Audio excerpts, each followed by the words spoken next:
Be okay to ask, does anyone else in the Muslim community, is there anything else you want to add that either hasn't been said or that you'd like to reiterate? Would you like to speak? Sure. I think I'm particularly in favor of taking care of the Muslim women, because Muslim women are easily identified with being Muslim. There are Muslim women who walk the streets all the time by themselves, and I think it's really important to make sure that they're okay. There's a lot of stories in the news that are particularly looking at Muslim women because of the way they dress. And because of that, I think it's more important, it's so important right now during this time to ensure that they're protected. So I'm just really glad that the mayor and that everyone is coming together, even the police department is coming together to ensure the safety of Muslim women that are walking the streets today. Could you say your name for us, please? Sorry, Montserrat Otun. Spell that. Sure. Monsurat. Do you need my last name? Yes. Yes. Okay. Ottun.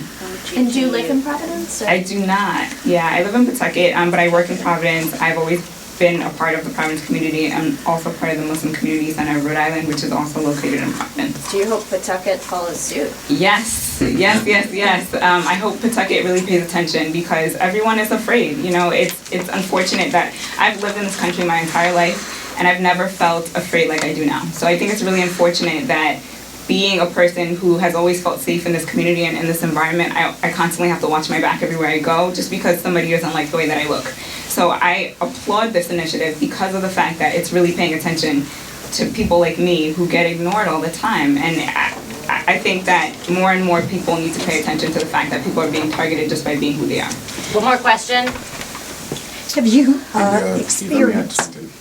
If I may add to that last statement of Montserrat, also our children's in schools. I have a daughter who goes to school, and she's afraid of wearing hijab because she wears hijab to school. So this is this is a trying moment, and I keep encouraging her. You know, if a child, 13-year, 14-year-old feel threatened, you can imagine what is going on in the society. And this is actually not limited to the children that wear hijab. It's a matter of identity. If you bear a Muslim name, you become something like, okay, what do you do? What's your Islam? Is this what you wear? She comes back to tell me there are a lot of questions they ask her. That do you wear this when you go to the bathroom? How can you wear hijab when you go to the bathroom? She asked me, she told me that they asked, do you wear this all the times? Do you wear to go to the bathroom? And I said, you give them, they need answers. You know, what we do is not to be resistant, not to be like aggressive about it, but some people need education, and what you got to give them is that education. And when you give them that education, even if they have a biased mind, perhaps they will be enlightened and they will see the difference in what you're talking about. So this is very, very important, and we hope that we'll be able to get some assurance, which is actually established by the mayor today. And this is very, very encouraging. I'm really, really satisfied, and I thank the mayor for making this initiative. Thank you.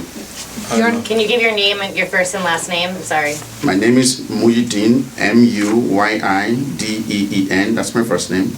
The last name is Ibiyeemi, Ibiyeemi. All right, go ahead, Karen.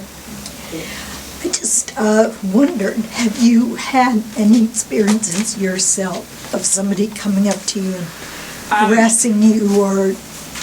I've only had one experience where somebody drove by and said F you, and I didn't pay too much attention to it. I sort of just kept walking. Actually, I've received a lot of support in the community. I've received emails, I've received letters, so I'm glad that I live in a community that supports me. It's unfortunate that I'm afraid to travel to other places because I'm not sure what it will be like in other places, but I'm glad that I feel supported here.